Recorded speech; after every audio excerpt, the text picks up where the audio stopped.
Excessive worry about descendants. You know, after decades raising my children, I learned a valuable lesson that completely changed my life.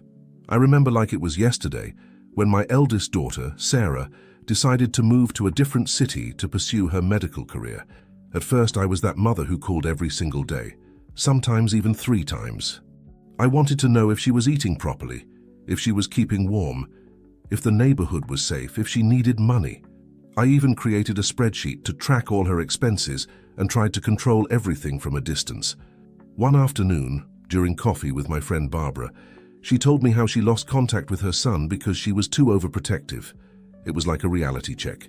I realized I was suffocating my Sarah, preventing her from developing her own independence. Even worse, I was wearing myself out emotionally. Some nights I couldn't even sleep properly, worried if she had made it home safely after her hospital shift. The change wasn't easy. I started reducing calls to 3 times a week, then twice, until reaching a healthier rhythm. Today we have an agreement. She calls me every Sunday night to catch up, and during the week we chat on WhatsApp when possible. Our relationship improved so much. Sarah started sharing more of her achievements and even her problems, precisely because she knows I won't try to solve everything for her. As I always say, I raised my children for the world, not for myself, and I add, the greatest act of love is knowing when to let go. Excessive kindness. I learned this lesson the hard way, and it cost me not just money, but a lot of peace of mind. I had a neighbor, Mrs. Nancy, who always showed up with some sad story.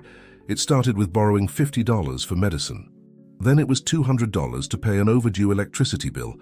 The amounts kept increasing, along with increasingly elaborate stories. Out of kindness, and also a bit of embarrassment to say no, I kept lending. After all, she always promised to pay back the following month when her pension would arrive. One day, checking my accounts, I realized I had already lent more than $5,000. The worst part wasn't even the money, but seeing how this situation was affecting our neighborhood, I discovered she was doing the same with other neighbors. It was my youngest daughter who helped me see that my kindness was actually feeding a harmful cycle. I wasn't really helping Mrs. Nancy. I was enabling her to continue with that behavior instead of seeking professional help for her finances. I contacted a social worker at the local community center and, with her guidance, learned to say no politely but firmly. Unfortunately, I can't help this time, but I can refer you to places that offer free financial guidance. It was difficult at first. Mrs. Nancy even spread around to the neighbors that I had become stingy. But over time, she sought help herself, and today has her finances more organized. I learned that being kind doesn't mean being naive or harming our own well-being. As I say today, true kindness is helping others grow, not depend. Naive optimism. With age, I learned that optimism needs to come with wisdom, and this lesson cost me dearly, both financially and emotionally. I'll tell a story that completely changed my view about trust and family. My nephew Richard, my younger sister's son, was always very close. Since he was little, he would spend weekends with me, help me with the computer, teach me how to use my phone. When he graduated in business administration and opened his own financial consultancy, I naturally trusted him to handle my savings. After all, he was family. "Aunt, leave it to me. I'll make your money earn much more than in a savings account," he would say. At first, everything seemed wonderful. Richard presented monthly reports showing how much my money was earning. I even bragged about how competent my nephew was at church group, but something started bothering me. Every time I needed to withdraw money, he would make an excuse and ask me to wait a little longer. It was my friend Dorothy, who worked in banking for 30 years, who raised the red flag. "Lucy, have you seen these investments personally? Do you have access to your account?" When I went to check, I discovered that a large part of my savings had been used in very high-risk investments, and another part had simply disappeared. Today, I maintain optimism, but with my feet on the ground. I have a professional accountant who manages my finances, with detailed monthly reports and direct access to my accounts. As I usually say, trust but verify, and get a second opinion. Obsession with socializing. When I retired after 35 years of working as a teacher, I felt an enormous void. Suddenly, I no longer had the school routine, the conversations in the teacher's lounge, the noise of the students.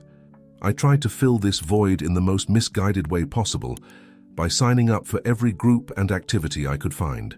Monday was morning water aerobics and afternoon knitting club. Tuesday had choir and then bingo. Wednesday was volunteer day at the nursing home and painting class. Thursday was prayer group and then senior dance night.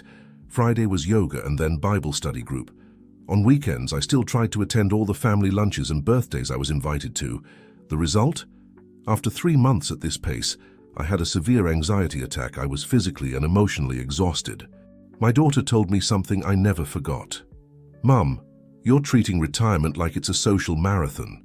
That's when I started evaluating which activities truly brought me joy and which I was doing just to avoid being alone.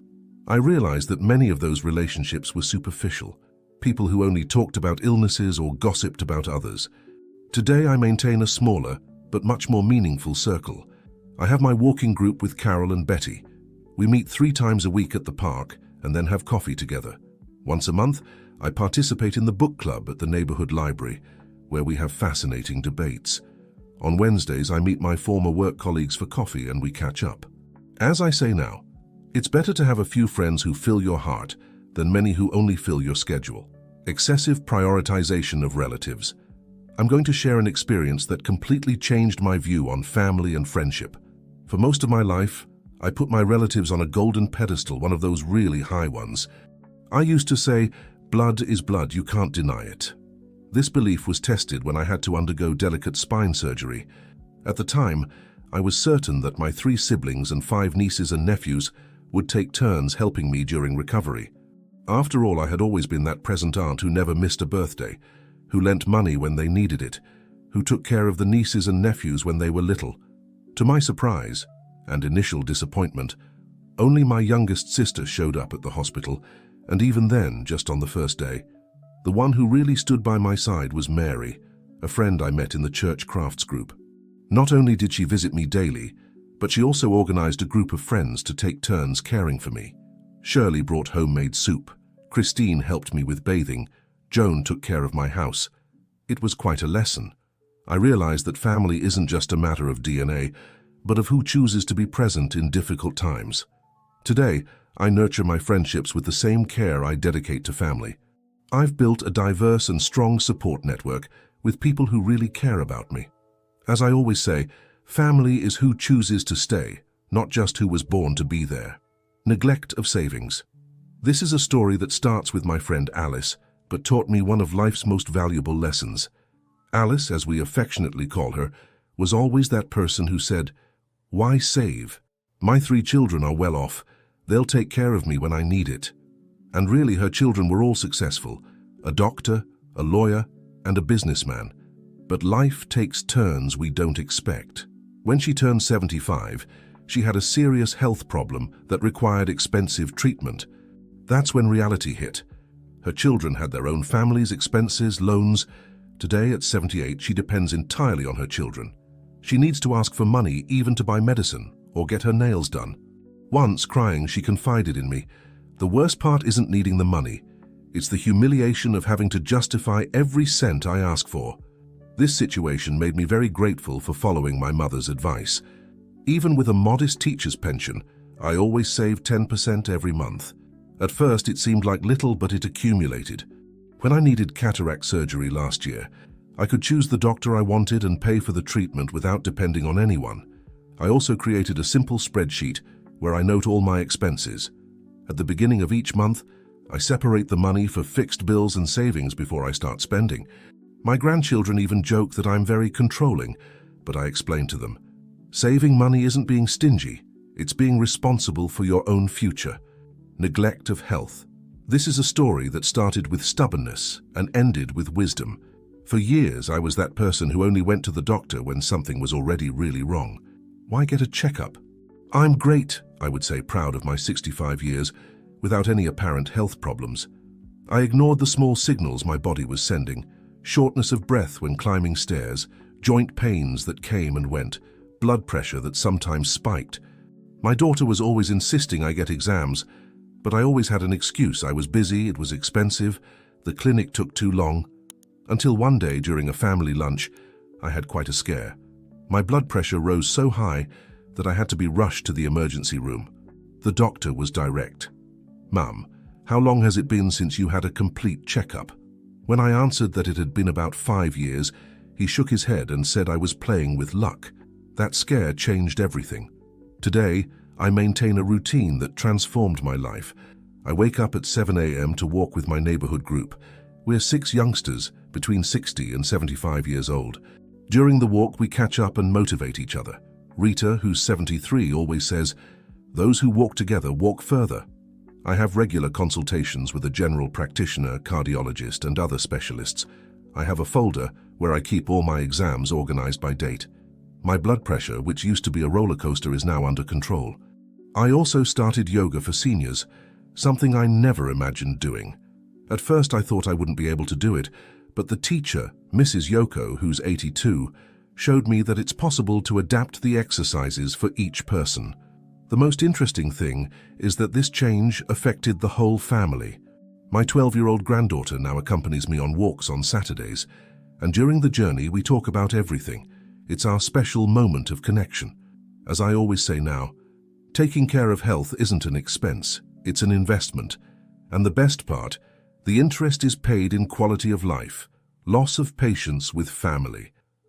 This was one of the most beautiful lessons I learned.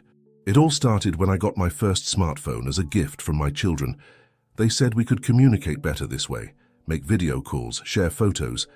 But to me, it seemed like an alien device. My grandson, Peter, 15, offered to teach me. At first, I was very frustrated. He explained too quickly, used terms I didn't know, and when I asked him to repeat for the 3rd time, I could sense his impatience. I even said things like, "In my day, everything was simpler," or "This youth thinks everyone was born knowing how to use these gadgets."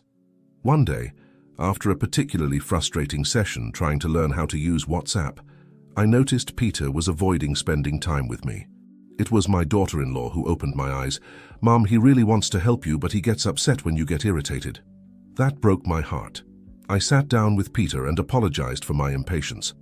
I proposed we start from scratch, with one condition: I would be a calmer student and he a more patient teacher. We agreed on technology lessons twice a week after lunch. The change was incredible. We transformed those moments into our special connection. While he taught me about apps and social networks, I shared family stories and old recipes he loved. Today, I not only use my phone with ease, but I also make video calls, send voice messages, participate in groups, and even learn to use funny filters on photos. Foods to avoid after 50. A journey of flavor and health sodas. A habit that became a lesson. You know, for years I was one of those people who couldn't have lunch without a black beer, as I affectionately called my soda. It was almost a ritual. I'd open the fridge, pour it ice cold into a special glass I had set aside just for this. I drank soda at breakfast, lunch, snack time, and even dinner. "It's just a sip," I used to say to justify it. When I turned 55 during a routine checkup, my doctor, Dr. Paul, showed me my tests with a not-so-good face. "Mrs. Johnson, you're drinking liquid sugar. Your blood sugar is through the roof, and these sodas are contributing to making your bones weaker." It was quite a shock. I still tried to argue, "But doctor, I've been drinking diet for years." He then explained how even zero-calorie sodas have substances that harm our health, especially after 50. The change was gradual. First, I started replacing it with water with lemon slices and mint from my garden. Then I discovered homemade iced tea. I tried various combinations until I found my favorites: hibiscus tea with apple, green tea with mint, and my darling, red fruit tea with a touch of cinnamon. My granddaughters loved it so much that now we have a Sunday afternoon ritual. We make different jars of natural teas and taste them all like a tea tasting. Little Anna even won a contest at school with a project on healthy drinks, using our recipes as an example. Fast food, from temptation to transformation. This was a change that involved the whole family. Every Sunday was the same story. My grandkids would arrive asking to go to the mall to eat burgers. How could I resist those pleading little eyes? And I confess, I also loved that smell of French fries. The alert came when my cholesterol skyrocketed. Dr. Paul was direct. "Mrs. Johnson, either you change your diet, or we're going to have serious problems." That's when I had an idea. Why not transform Fast Food Sunday into Chef Day? I started by inviting my grandkids to cook with me. We created Grandma's Burger Joint. We make homemade burgers with lean meat, sometimes even chicken or chickpeas for variety, whole wheat bread that I make myself, and lots of colorful salads. The potatoes, instead of fried, are baked in the oven with olive oil, rosemary, and a little garlic. The coolest part is that it became an event. Each grandchild has their function. Peter is the meat chef, Anna is the specialist in natural sauces, and little Julia is the official plate decorator. Even my son-in-law, who was addicted to fast food, now asks for the recipe for our Grandma's special burger. The secret, I discovered, is not to prohibit but to transform. As I always say, good food is that which is good not just for the body but also for the soul. Processed meats, from habit to care. It was a family tradition. Every Sunday, breakfast with fried sausage, fresh bread, and that strong coffee. During the week, there was always hot dog sausage for afternoon snacks or bologna in the sandwich. Oh, it's just a small piece, I'd say, ignoring the warnings of my rising blood pressure. It was during an appointment with Dr. Maria, my cardiologist, that it hit me. She patiently explained how these processed foods were full of sodium and preservatives. Mrs. Johnson, have you noticed how your feet swell after eating these meats? And really, I had this problem but had never made the connection. The change began at the farmer's market. I met Mr. Joe, a gentleman who sells free-range eggs. He taught me different ways to prepare eggs that transformed my breakfast. Scrambled eggs with tomato and fresh basil, oven-baked omelette with vegetables, poached eggs with whole grain toast. For snacks, I learned to make homemade chickpea spreads, beet hummus, carrot, and ricotta paste. The most rewarding part was seeing how this influenced my family. My daughter, who also had the habit of buying processed cold cuts, now makes her own spreads and pastes. As I say in my exercise group, the flavor of natural food is the true flavor of health. White breads and pastas, a new discovery. Giving up French bread was one of the biggest challenges. Every morning I'd stop by the bakery and come back with that warm bread, crispy on the outside and soft on the inside. It was my darling. But when I found out I was pre-diabetic, I had to rethink these habits. At first, I thought whole wheat bread was bland. It felt like I was eating cardboard. That's when I met Mrs. Julia, a 78-year-old lady in the water aerobics group, who changed my view. She invited me to a whole wheat bread class at her house. I learned to make homemade bread with a mix of whole grain flours, sunflower seeds, flaxseed, and chia. The secret, she taught me, is in the natural fermentation. You have to have patience. Bread is like life. It needs time to get good, she would say. Today, my kitchen has turned into a small artisanal bakery. I make different types of bread, with grated carrot, with zucchini, with various grains. I even started a small herb garden to season my breads. My mornings now smell of rosemary, basil, and thyme. And pastas. I discovered a new world with quinoa, brown rice pasta, and I even learned to make sweet potato gnocchi. My little granddaughter calls me the healthy bread grandma and always asks to help knead the dough. As I say, each slice of whole grain bread is a little piece of health that we eat. Sweetened dairy products, a sweet transformation. For years, my fridge was a real showcase of industrialized yogurts. I had all flavors, especially those zero-fat ones that I thought were super healthy. My breakfast always had those colorful little pots, and in the afternoon there had to be the special yogurt to strengthen the bones, marketing that I bought into without questioning. The turning point happened during a consultation with Dr. Claudia, a nutritionist my daughter insisted I visit. She took one of my favorite yogurts and started reading the label with me. Mrs. Johnson, let's count together how many teaspoons of sugar are in here. It was a shock. That small pot had more sugar than a chocolate bar. She then taught me how to make natural yogurt at home. At first, it was a disaster. The first one turned out so sour that even my cat refused it. But I didn't give up. I perfected the technique, and today I'm proud of my homemade yogurt. I make it in small glass jars and enhance it with fresh seasonal fruits, a little organic honey, and granola that I also learned to make. The most rewarding part was creating the healthy grandma's Saturday breakfast. My granddaughters come early, and we prepare different mixtures together. Yogurt with strawberries and almonds, with banana and cinnamon, with apricot and honey. Little Julia even created a small notebook where she writes down all our secret recipes. Red meats, a lesson in quality. For a long time, I was that person who bought meat based on price, without worrying about the origin. At the supermarket, I'd go straight for the promotions, until my son Charlie, who started studying about healthy eating, took me to meet Mr. John, a small producer at the local farmers market. Mr. John explained the difference between grass-fed and grain-fed cattle. He showed how grass-fed meat has a different color, is leaner and more nutritious. At first, the price shocked me. It was almost double what I paid at the supermarket, but he taught me something valuable. Mrs. Johnson, it's not about how much you eat, it's about what you eat. I started buying small quantities. I learned to prepare meat in different ways, valuing each piece. I discovered that I could make a delicious stir-fry with vegetables using less meat and more veggies. I started including more free-range chicken and fish in the menu. I created a rotation system. Once a week we have fish, twice chicken, once red meat, and on other days we have vegetarian meals. My blood pressure improved, my digestion too, and the most interesting part, my palate changed. Today I can better appreciate the natural flavors of foods. Low-fat and fat-free products, the illusion of the label. Oh, how proud I was of my shopping cart full of zero-fat products, light cream cheese, zero yogurt, diet cookies. I thought I was nailing it with healthy choices.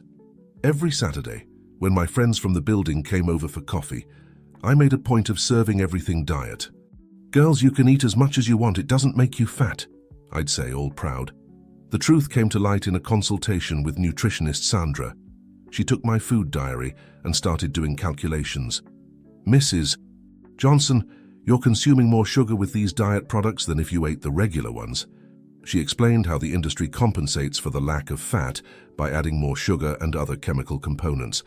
It was a complete re-education process. I learned to really read labels, not just look for the word light. I started replacing processed products with more natural homemade versions. Instead of light cream cheese, I now make ricotta spread with herbs from my garden. I swapped diet cookies for dried fruits and nuts. My friends from the building who used to come for diet coffee now come to learn my healthy recipes. As I say in the water aerobics group, the secret isn't taking out the fat, it's choosing the right fat. Fried foods, from oil to health.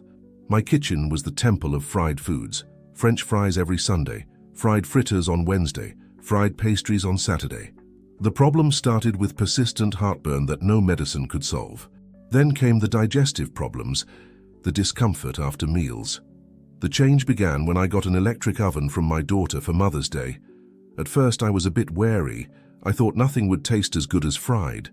But I started experimenting. I discovered that baked potatoes with rosemary and olive oil are tastier than fried ones. I learned to make gratinated vegetables that are a big hit at family gatherings. My greatest achievement was the baked pastry I invented. I use whole wheat dough, fill it with vegetables, and bake it in the oven. My grandkids, who used to only want fried snacks, now ask for my baked chickpea chips with curry. The most interesting part was noticing how well my body responded to the change. The heartburn disappeared, digestion improved, and even my skin got better. As I say to my friends, frying is easy, but baking is loving yourself. Refined grains, the revolution of whole grains. The change from refined grains to whole grains was a real adventure. I remember the day my daughter brought a package of brown rice. I looked at those dark little grains with suspicion. "This isn't rice, it's bird food," I joked. The first time I cooked it was a disaster. It turned out hard on the outside and raw on the inside.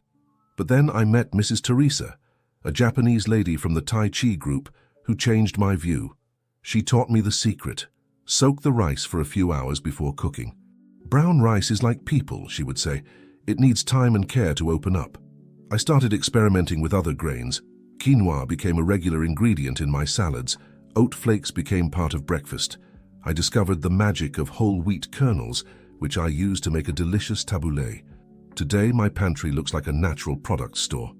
I have organized jars with different whole grains, each with its label. My grandchildren love to help organize and have already learned the difference between them. As I say, whole grain isn't a fad, it's a return to our roots. Excess sodium, flavor beyond salt. I confess this was one of the most challenging changes. When the doctor said I needed to reduce salt because of high blood pressure, I thought, great, now I'll have to eat tasteless food. I was one of those who would add salt even before tasting the food. The transformation began when my neighbor Marlene gifted me with some herb seedlings. I started timidly with basil and parsley. Soon my balcony transformed into a small aromatic garden. Rosemary, oregano, thyme, purple basil, sage, each plant with its special scent. I learned to make my own seasonings. I mixed dried herbs with seeds and store them in decorated jars. I created what I call herb salt, a mixture of crushed dried herbs with a little sea salt. It became a hit in the family. Everyone wants to take a little jar home. The most rewarding part was seeing my blood pressure stabilize. As I say in my craft classes, good seasoning is one that enhances the flavor of the food, not one that hides it. You know, after sharing all these experiences, I realized that each change was a gift I gave myself. It's not just about living longer. It's about living better, with more quality and joy.